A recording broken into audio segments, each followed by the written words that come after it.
Tustin Ranch single family homeowners report. Again, just for single family residents in the 92782. We have other videos for condos, and we have other videos for the other zip codes in the Tustin area. So here's your homeowners report going into December 2021. Let's get right into it.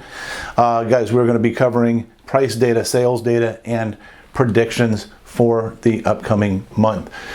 Price data, let's look at it. Okay, so what we're looking at is we're looking at 5 months activity in the Tustin Ranch area. Again, this is just for single family homes. So we take a look at things here. We go, okay, what's happening here? We got a median. We're doing median and average because the number of homes that we have to choose from, it's just not a big enough sampling to really get a good representation on a median. And so we're throwing average in there just to kind of cross-reference, see if there's any weird trends either way, one way or the other. So median, so we peaked out in September at 1,530,000. We're at 1,004,000 right now for median. And then on average, we were at 1,733,000. 733 in August. And then we kind of dipped a little bit, but now we're back to 1,638,000. So I'm kind of calling this a wash because it's kind of bouncing around all over the place, and that's typical when you just don't have a lot of data to choose from. You know, it's going to be really kind of skewed, but at least it'll kind of give us an idea. Is there any real significant trends going on?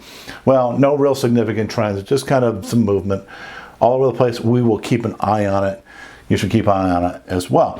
So then let's talk about sold percentage of list price or overbids. Okay, so this is how much are people paying above the original list price when you put your house on the market. And right now, guys, we're at 106.1%. So what this means is that if you listed your price here, on average, every single family home that's selling in the Tustin Ranch area in November sold for 6.1% above their list price. Now, this is a good thing because it's a good pricing strategy to price it at whatever the market value is and let the buyers kind of fight over it. Now, there may be a little bit of room for you to increase the prices a little bit, and and that way you can start out at a higher price and it'll be a lower overbid, but you might have fewer people to deal with. I don't know. So it's just different bidding or pricing strategies that you can follow. But as this goes right now, yeah, we're in good shape. This is really good for homeowners. Price per square footage sold July. We've got all this here. So if we go here, look at this, November, $570. Now we definitely have an upward trend here. We have a little drop here, but we definitely got an upward trend here. $570 per square foot. Good way to kind of just do a quick little rough estimate in your house. Okay, gosh, how many square feet do I have? Times 570, might be, depending on condition and the location and what other factors you have around there, but a good starting point. Now we watch this. Let's see in the next months, does it hold or does it drop back down? Because if you really look at this, we're kind of more in the 520 to 540 range. We'll see. Let's look at sales data for single family residents in 92782.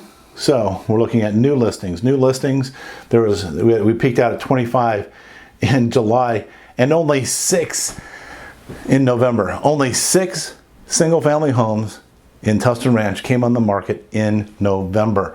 Now, to put that into perspective, in Tustin Ranch, there are 3,969 single family resident homes.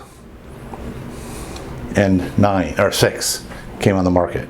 That's nothing. That is nothing. So this is definitely good for you. You got the green arrow up, and it's because there's no competition. None. I just met with somebody about an hour and a half ago about getting their house sold. We did a 1 mile radius, so 1 mile that way, 1 mile that way, right? And there was 0 homes for sale. They had 0 competition whatsoever for their type of home. So very, very few homes on the market. No competition. Good for you. Okay, days on market. Let's look at this. Now, oh wait, is this it? Oh no, this isn't the one. Okay, there's another one that has had like 1 day on market. One of my other reports.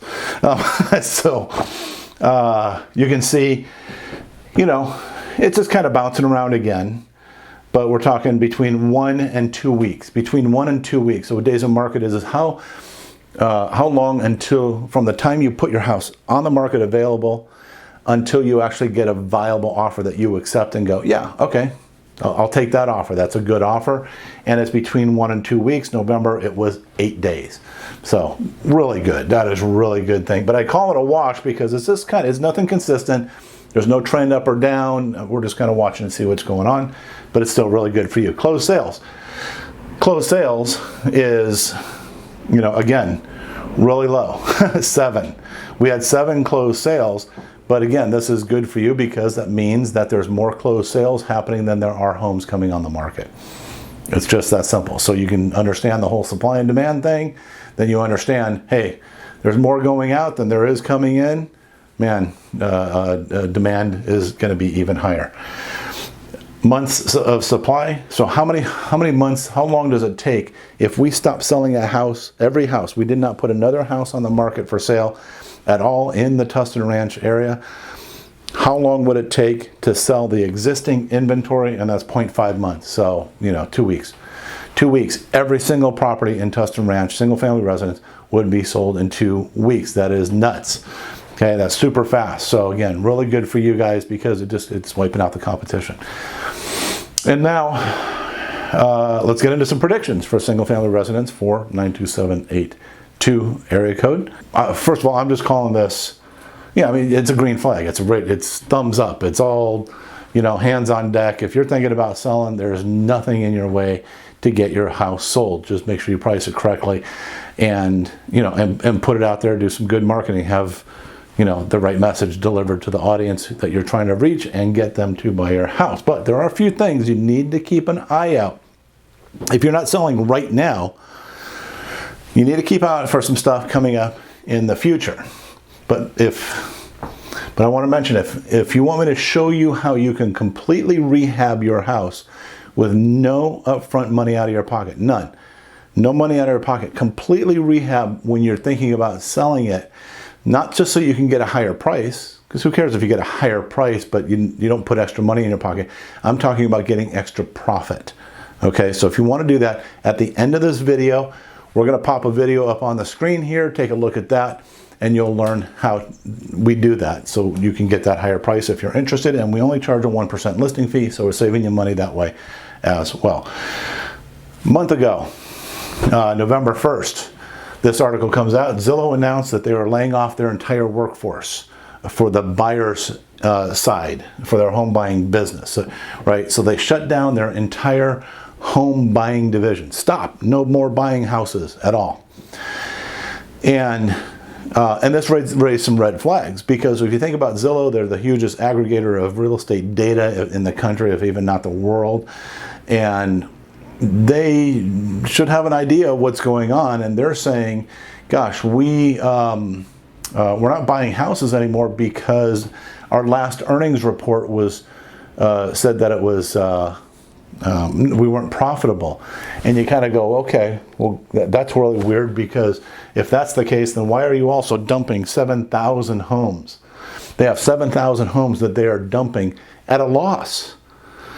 They're getting rid of. Okay, if the days on market is so low, and the time frame, the median is so high, and the demand is so high, and everything's so much in the seller's favor, then for Zillow, why don't you just stick a sign in the yard and say for sale and sell it and make a profit instead of dumping them? What do they know? Right? This is a big question. This is like it just doesn't make sense. It isn't clicking, right?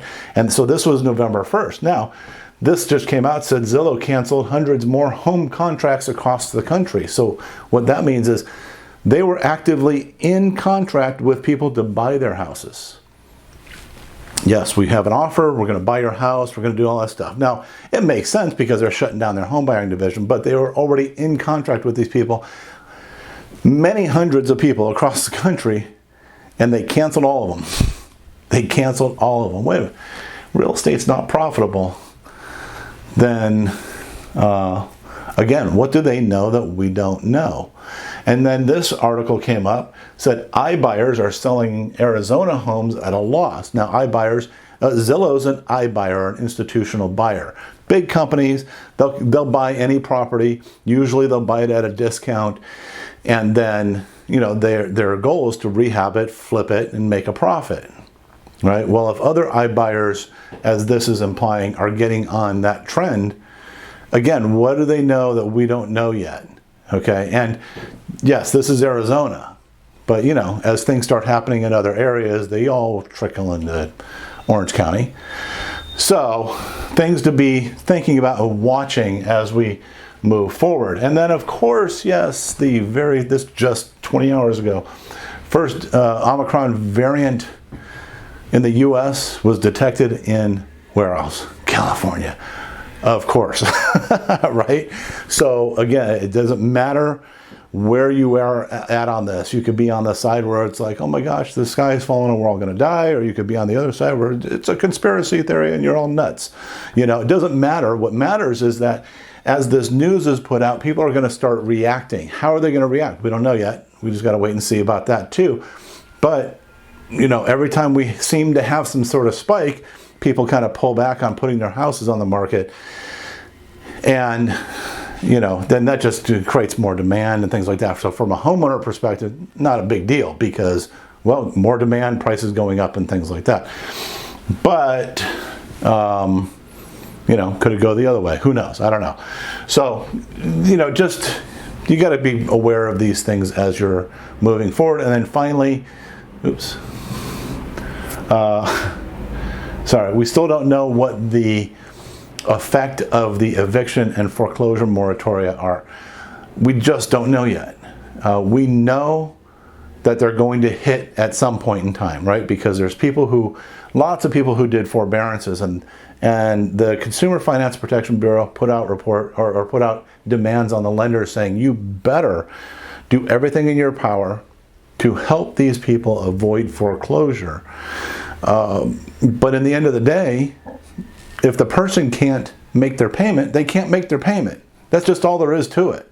And they have to foreclose. But lenders are fearful because of the CFPB, said if you just start foreclosing on these people, we're going to hit you with millions and millions and millions of dollars in fines because you're not doing everything that you can to help them out. Eventually that's going to come, but as of right now, for the last 3 months, September, October, November, 0 notice of defaults filed in all of Orange County. 0 notice of trustee sales filed in all of Orange County. That's the final step of the foreclosure process. So nothing has been filed. So lenders, in my opinion, are kind of sitting back waiting, going, no, you go first. No, you go first. Right? Because they don't want to get whacked on the head like a whack-a-mole because they start putting out foreclosures. But it's going to happen. It's going to have to happen because you just know that there's some people who just, they can't, even with a workout program or something like that, they might not have been able to recover their job and that sort of thing. So anyways, guys, I've been around here since 1997, helping people buy and sell houses in the Tustin area. I love Tustin. And if we can help you out in any way, by all means, feel free to reach out to me. I'd love to chat with you. And don't forget to watch that video that's popping up on the screen now. Take care.